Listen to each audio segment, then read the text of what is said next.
সম্মানিত দর্শক, আমাদের দেশের মাদ্রাসাগুলো নিয়ে ইদানিংকালে যে সকল নেতিবাচক খবর প্রচারিত হচ্ছে এবং অনেকগুলো খবরের সত্যতাও আছে।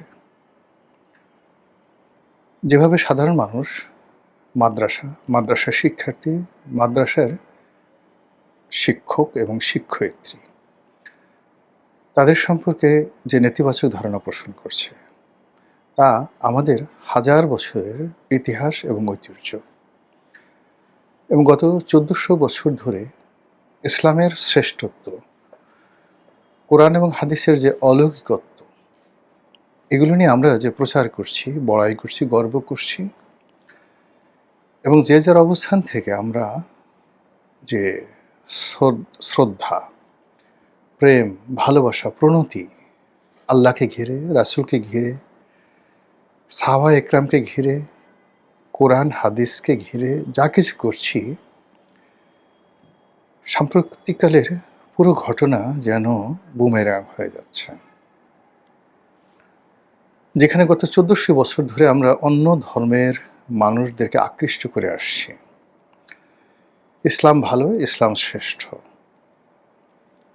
আমরা কোরআনের সঙ্গে হাদিস, হাদিসের সঙ্গে ইজমা এবং কিয়াস, তার সঙ্গে বিজ্ঞান, শিল্প, সাহিত্য, সংস্কৃতি এবং সামরিক বিদ্যা, এগুলো আমরা অর্জন করেছি। অর্জন করে সারা পৃথিবী আমরা শাসন করেছি প্রায় ৮০০ বছর ধরে। পুরো ভারতবর্ষ, মধ্য এশিয়া, যেটিকে সেন্ট্রাল এশিয়া বলা হয়, সেন্ট্রাল এশিয়ার পর ইউরোপের বিরাট অংশ, গ্রিস, তারপর তুরস্ক,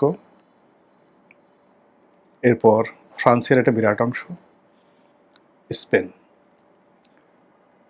তো দক্ষিণ পূর্ব এশিয়া, পাক ভারত, মধ্য এশিয়া, এর বাইরে গিয়ে আমরা যখন ইউরোপে গেলাম, ইউরোপ ছেড়ে আফ্রিকা, আফ্রিকার বিস্তীর্ণ অঞ্চল আমরা শাসন করেছি।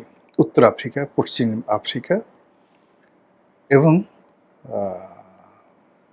উত্তর, দক্ষিণ আফ্রিকা ছাড়া দক্ষিণ আফ্রিকারও কিছু কিছু অঞ্চল মুসলমানরা শাসন করেছে, যেটিকে আমরা সাব সাহারা অঞ্চল বলি। এরপর মধ্যপ্রাচ্য, পুরো মধ্যপ্রাচ্য, অর্থাৎ সেই ১৬০০ খ্রিস্টাব্দে বা সপ্তদশ শতাব্দী পর্যন্ত পৃথিবীর এমন কোনো অংশ নেই যে অংশে ইসলামের দাওয়াত এবং সামরিক শক্তি পৌঁছায় নাই।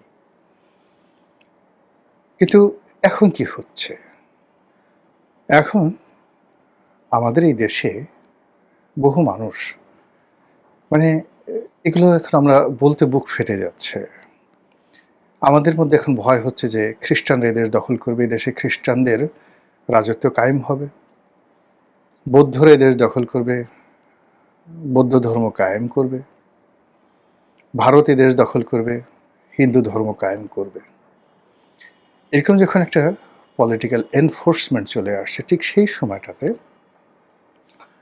ইসলামের যে মূল এবং মৌল ভিত্তি, সেই ভিত্তিগুলোতে আঘাত আসছে।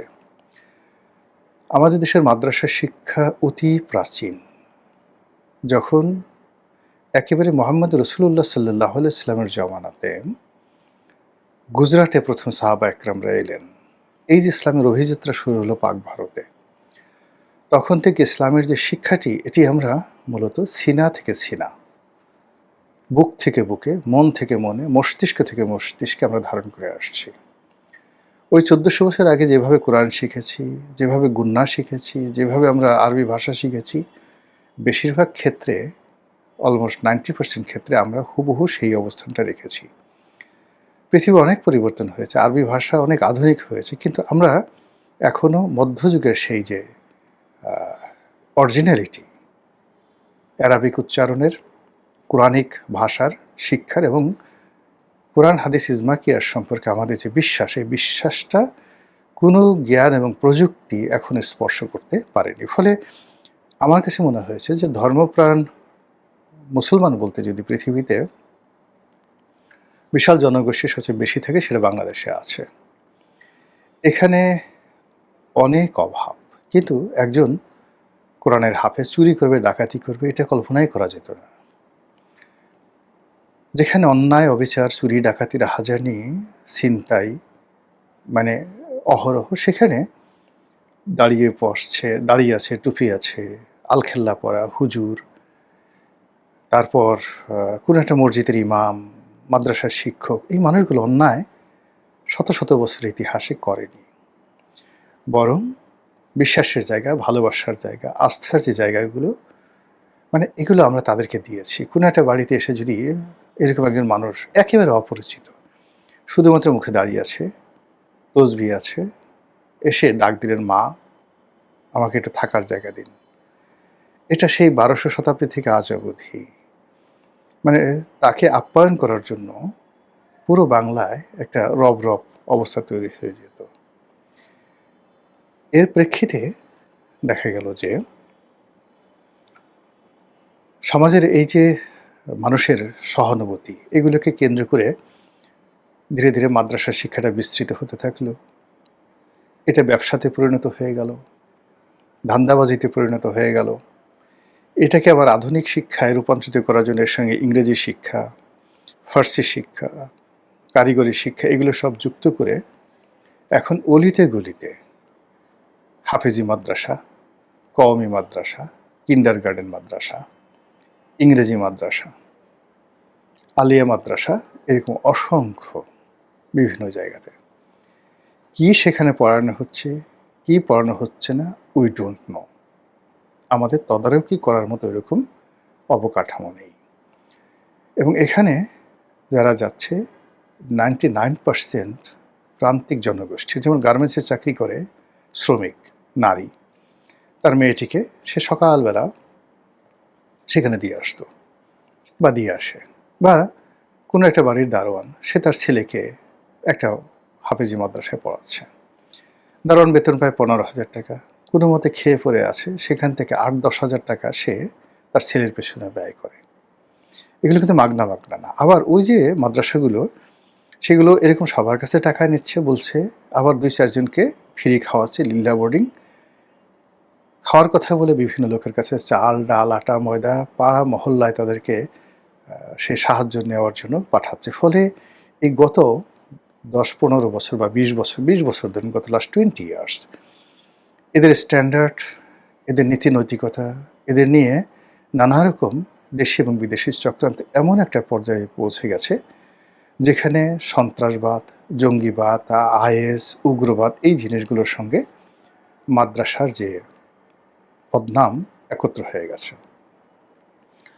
ফলে কি হলো, শেখ হাসিনার পুরো জমানাতে মাদ্রাসার শিক্ষক, মাদ্রাসার ছাত্রছাত্রী এদের উপরে কিন্তু নির্বিচার জুলুম অত্যাচার চলেছে। কিন্তু গত ৩-৪ বছর ধরে এই মাদ্রাসাকে কেন্দ্র করে যে যৌনতা, যে বলাৎকার, ৬-৭ বছরের ছেলে, তাকে মাদ্রাসার হুজুর পালাক্রমে দিনের পর দিন ধর্ষণ করছে। অনেক ক্ষেত্রে মারা যাওয়ার মতো ঘটনা ঘটছে, অনেক ক্ষেত্রে রক্তাক্ত হয়ে যাচ্ছে। জাস্ট একটু ২-৩টা ঘটনা বলি। আমাদের যে পায়ুপথটা মহান আল্লাহ রাব্বুল আলামিন তৈরি করেছেন মল ত্যাগ করার জন্য। ওখানে যে পুরো সিস্টেমটা, সেটা হলো ভিতর থেকে মল বের হবে, ওই জন্য আপনার চামড়া, ওই জন্য ওখানকার কোষ, ওখানকার জেল ওইভাবে তৈরি করা হয়েছে, একমুখী। কিন্তু যখন ওটা উল্টোভাবে আপনি একটা আঙ্গুল ঢুকাতে যান কিংবা অন্য কোনো কিছু ঢুকাতে যান, সঙ্গে সঙ্গে এটা রিয়্যাক্ট করে, ওখানকার সমস্ত সেলগুলো ছিঁড়ে যায়, ছিন্ন বিচ্ছিন্ন হয়ে যায়। এই জন্য পায়ুষ্কাম কোনো সমাজে কখনো এটা বৈজ্ঞানিক ছিল না, সমাজ গ্রহণ করেনি। এবং যারা এই ধরনের জেনা, ব্যভিচার পুরুষ এর সঙ্গে এই ধরনের বলাৎকার করে বা এটাকে সমকামিতার পর্যায়ে নিয়ে গেছে, এরা কোনো অবস্থাতেই হাজার হাজার বছরের মানবজাতির ইতিহাসে তারা এই কাজগুলো করেনি। তারা কখনো সমাজে রেসপেক্টেড হয়নি। সাম্প্রতিক সময় এরকম যে বিকৃত রুচির পায়সকামগুলো এই মাদ্রাসাতে ছড়িয়ে পড়েছে, এটা কি চক্রান্ত? এটা কি দেশি চক্রান্ত না বিদেশি চক্রান্ত? এখানে কি কোনো ধরনের ফ্রাস্ট্রেশন কাজ করছে? এখানে কোনো ধরনের বিকৃত রুচি কাজ করছে? এই বিষয়গুলো নিয়ে আমাদের সবাইকে আসলে কাজ করতে হবে। এবং এখানে যে শিক্ষক এবং ছাত্রদের যে অনৈতিক আচরণ, যে জিনিসগুলো আসছে, এটা শোনার মতো নয়, দেখার মতো নয়। অস্বাভাবিক। এই কথাগুলো বলার মতো নয়। সেম ঘটনাগুলো ঘটছে মহিলা মাদ্রাসাতে। সেখানে পুরুষেরা, শিক্ষকরা পর্যায়ক্রমে কোনো একটা মাদ্রাসাতে, মহিলা মাদ্রাসাতে হয়তো ২০ জন ছাত্রী আছে, কোথাও ৫০ জন ছাত্রী আছে। প্রায় এরকম অভিযোগ আসছে যে সেখানে প্রায় সবাই ধর্ষণের শিকার হয়েছে। ১ বার ২ বার মানে রেগুলার। এবং এই জিনিসগুলো ছোট, ছোট বাচ্চা মেয়ে ১০ বছর, ১১ বছর, ১২ বছর। এই জিনিসগুলো কেন হচ্ছে? মানে এটা আমাদের সমাজের যে প্রান্তিক জনগোষ্ঠীর যে মন, মানসিকতা, চিন্তা চেতনা এগুলো কি পরিমাণ রিভোল্ট করে। আমার একটা ব্যক্তিগত অভিজ্ঞতা বলি। আমার বাসায় একটা কেয়ারটেকার ছিল। কেয়ারটেকার ওয়াইফ, তারপরে কেয়ারটেকার তারা ওই আমার বাড়িতেই থাকতো। আমার বাগান বাড়িতে তারা থাকতো এবং ওদের ২ টো বাচ্চা ছিল। ওরা মানে কেয়ারটেকার আমাকে আব্বা ডাকতো, বাবা ডাকতো, আর আমার স্ত্রীকে মা ডাকতো। তো ওদের ২ টো ছোট, ছোট বাচ্চা আমি আদর করতাম। ওরা এরকম হাফিজি মাদ্রাসায় পড়তো।